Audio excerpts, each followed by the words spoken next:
बिस्मिल्लाहिर्रहमानिर्रहीम। खातिन हज़रात, मैं हूँ अख्तर अब्बास और आप सबको मेरा सलाम पहुँचे। ये इस्लामी सुबह हो, इस्लामी दोपहर हो, इस्लामी शाम हो, जिस जिस जगह जो जो मौसम उतरा है उसके मुताबिक आप मेरा सलाम ले लिया कीजिए। सलाम का जवाब भी दे देते हैं। आपका बहुत शुक्रिया। इतनी सारी आपकी तरफ से ढेरों दुआएं आती हैं, ये मेरे रब का एहसान है।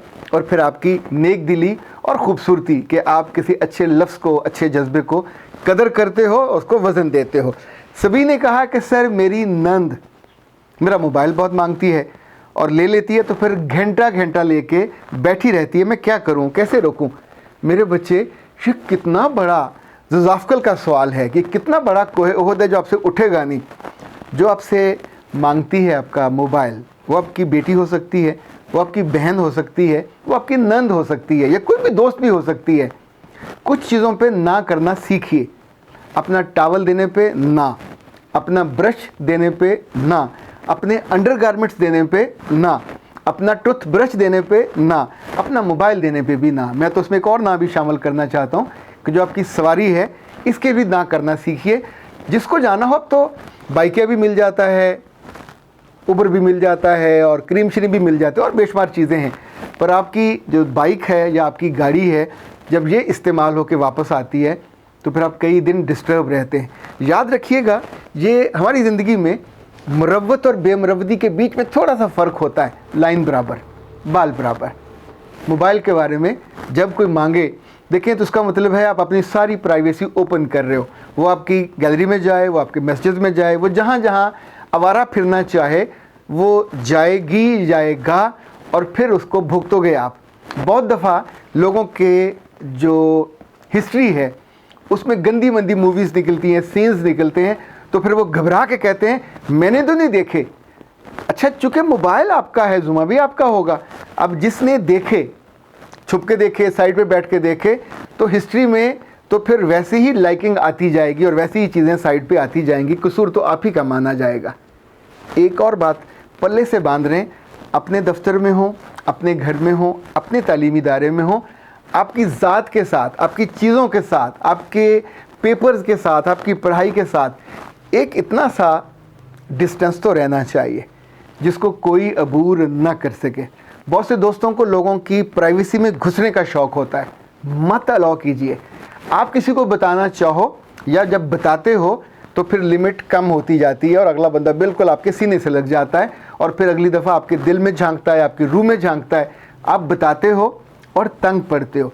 जब एक दफ़ा उसने मांगा होगा, 2 दफ़ा मांगा, आपने हर दफ़ा दिया, एक दफ़ा अब आपको मना कर देना चाहिए कि तुम अपना ले लो, सॉरी ये ज़ाती सी चीज़ होती है, ये ना मांगा करो, और उसको अलग से रख दिया। फिर या ये हो सकता है जब उसने आके मांगना हुआ तो आप उसकी बैटरी निकाल दीजिए, उसको ऑफ़ कर दीजिए, उसका वाईफाई ऑफ़ कर दीजिए। ये तो करना आता है ना। इनफैक्ट बाज़ लोग ना नहीं कर सकते तो स्किप करना सीखें कि उस मौके से कैसे स्किप करना है, आप आराम से इधर उधर हो सकते हैं। मैंने ज़िंदगी में बारहा देखा कि हॉस्टलों में रहने वाले जहाँ एक दूसरे की प्राइवेसी में ज़्यादा घुसते हैं, वहाँ दोस्ती बहुत जल्दी ख़त्म होती है। मुझे अपनी ज़िंदगी का बहुत अच्छी तरह एहसास है। मेरा कभी कोई दोस्त मेरी ज़ाती या निजी ज़िंदगी के बारे में मुझसे सवाल नहीं करता। एक आध ने करने की कोशिश की तो मैंने उसे थोड़ा डिस्टेंस दिया। जब आपका चेहरा बनता है, आप उसको अवॉइड करते हो, स्किप करते हो या उस बॉल को छोड़ देते हो, तो अक्लमंद के लिए इशारा काफ़ी होता है कि इससे इस मौजू पे बात नहीं करनी। रिश्तेदारों से और प्रोफेशनल जिन लोगों से ताल्लुक़ होता है, इनके साथ कॉमन मौजूआत पे बात हो सकती है। इसी तौर पे घर की लेन देन की चीज़ें ओके, नो प्रॉब्लम, वो तो हमें हमारे दीन की भी इंस्ट्रक्शन है कि कोई खाने की चीज़ हो, कि इस्तेमाल की चीज़ हो, बर्तन हो। वैसे बाद दफ़ा उस पर भी दिल बहुत दुखता है जब ले जाते हैं और बाद में प्लेट को जला के ले आए, जो चीज़ ले गए एक आध चीज़ तोड़ दी, और उनको दुख भी नहीं होता, फिर आपको बहुत तकलीफ़ होती है। तो ऐसे लोगों के लिए बंदा कुछ बर्तन थोड़े अलग रख लेता है ताकि जो उन्होंने बाज नहीं आना होता। चीज़ ले जाएंगे, इस्तेमाल करके ख़राब करके दे जाएंगे, शुक्रिया भी नहीं कहना होता और सॉरी तो कहने का हमारे यहाँ रिवाज ही नहीं है। तो ये जो अपनी नंद शरीफ का मसला है, अगर आप इसको अभी एड्रेस नहीं करोगे तो आने वाले बरसों में ये फिर आपकी शिकायत लगेगी आपके मियाँ तक कि भाभी मेरे साथ अच्छा सलूक नहीं करती। क्या नहीं करती? वो ये नहीं बताएगी कि मैं उससे मोबाइल मांगती हूँ। वो मुझे लगता है बच्ची तो नहीं होगी, बड़ी होगी, उस पास अपना भी होगा। अगर बटनों वाला भी है, टच बटनों वाला, तो इसका मतलब उसकी माँ बाप ने अभी उस पर ट्रस्ट नहीं किया। तो आप उसको अगर फैसिलिटेट करोगे और उसने इसमें से व्हाट्सएप यूज़ कर लिया, कोई और गंदा मंदा काम कर लिया, तो फिर भी आप बुरे बनोगे। तो बहुत बेहतर है कि इससे इख्तराज़ कीजिए। ख़ातिन हज़रात, बहुत सारे सवाल ऐसे होते हैं कि जिसमें ख़वातीन या लड़के या मर्द या बच्चियाँ इस बात का, इस ख्वाहिश का इजहार करते हैं कि हम आपसे मिलना चाहते हैं। अजब गुल साहब ने कहा कि मेरी बड़ी ख्वाहिश है कि आपसे मिलूं, मैं आपकी चीज़ों सुनता हूँ, बड़ा खुश होता हूँ। अजब साहब बहुत शुक्रिया। इनफैक्ट हर बंदे की लाइफ का एक स्टाइल होता है। लाइक अब मैं चूँकि सुबह से लेकर रात गया तक काम करता हूँ, तो मेरे लिए कर्टसी मुलाकातें बहुत मुश्किल हो जाती हैं। मैं अपने दोस्तों के यहाँ भी बहुत कम जाता हूँ। कभी कभी फ़ोन पे रब्ता हुआ, महीने में एक आध दफ़ा कहीं पार्टी होगी तो वहाँ चले गए। यानी ये आपको अपनी ज़िंदगी के माह साल को, घंटों को प्लान करना होता है। सुबह 10 बजे से लेके रात 10 बजे तक कॉन्जेक्टिव हमारी मसरूफियत होती है। इसमें खाल ही कहीं वक्त निकल पाता है कि जिसमें मैं किसी कटसी में मिलने वाले को अकोमोडेट कर सकूं। उसका फिर आसान रास्ता ये निकाला कि आप हालचाल पूछना चाहते हैं, मिलना चाहते हैं, बात करना चाहते हैं, तो पीर को सुबह 9 से 10 बजे बात कर लेते हैं। वो जो शौक़ होता है मिलने का वो पूरा हो जाता है। और बाकी जो वक्त है हमारा वो काउंसलिंग का होता है, मेंटोरिंग का होता है, जिसमें हम पर्सनल काउंसलिंग करते हैं, फैमिली काउंसलिंग करते हैं, लोगों के जो फिज़िकल इश्यूज़ होते हैं उनको एड्रेस करते हैं, करियर के जो इश्यूज़ होते हैं उनको एड्रेस करते हैं। अब ज़ाहिर इन लोगों ने उस वक्त का फ़ीस दी होती है, तो उनको छोड़ के किसी मिलने वाले को वक्त देना बहुत मुश्किल होता है। अभी इंशाल्लाह एक मौका ऐसा आएगा, हम शायद प्लान कर रहे हैं हर महीने या हर दूसरे महीने आपको ट्रेनिंग पे अपने ऑफिस में बुलाएं। तो ये 1 दिन की या 2 दिन की ट्रेनिंग हुआ करेगी, उसमें बराह रास्त फिर राब्ते का मौका होगा कि जो ही वक्फे हुआ करेंगे तो मैं वक्त निकाला करूँगा कि उसमें जो पार्टिसिपेंट हैं उनके साथ बैठ के गपशप का मौका मिले, चाय का मौका मिले। ये तो पॉसिबल है, लेकिन दूसरी आम ज़िंदगी में ये पॉसिबल नहीं होता। सलविया ने पूछा है कि सर मेरा दिल बड़ा छोटा है, मैं छोटी छोटी बात को दिल पे ले लेती हूँ, क्या मेरा दिल बहुत हसास है और मेरे लिए बहुत मसला है कि उसका हल बताइए। सलविया मेरा बेटा ये नहीं पता कि आपकी उम्र क्या है। वैसे एक तो आप सारे ही ये गलती करते हैं कि जब फ़ोन करते हैं तो फ़ौरन पूछते हैं आप कौन। अल्लाह के बंदो, आपको पता है कि मैं कौन? तो जब मेरे साथ बात कर रहे हो तो पहले अपना नाम बताया करें, अपना शहर बताया करें, फिर अपनी अगर उम्र भी बता दें और अपनी तालीम भी बता दें, और अगर सवाल करें तो फिर मुझे उसको जायज़ा लेने में और जवाब देने में आसानी होगी। अगर आप थोड़ी बड़ी उम्र के हो तो फिर तो ये आदत बहुत ही शानदार है।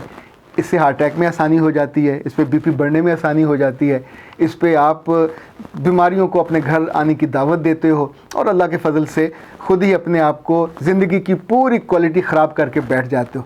हसासियत अच्छी है, सेंसिटिविटी भी अच्छी है, लेकिन इतनी अच्छी कि बंदा अपना सीना खोल कर बैठ जाए कि हर आती जाती बात को आप सीने पे वसूल करें और फिर तकलीफ़ में मुब्तला हो जाएं।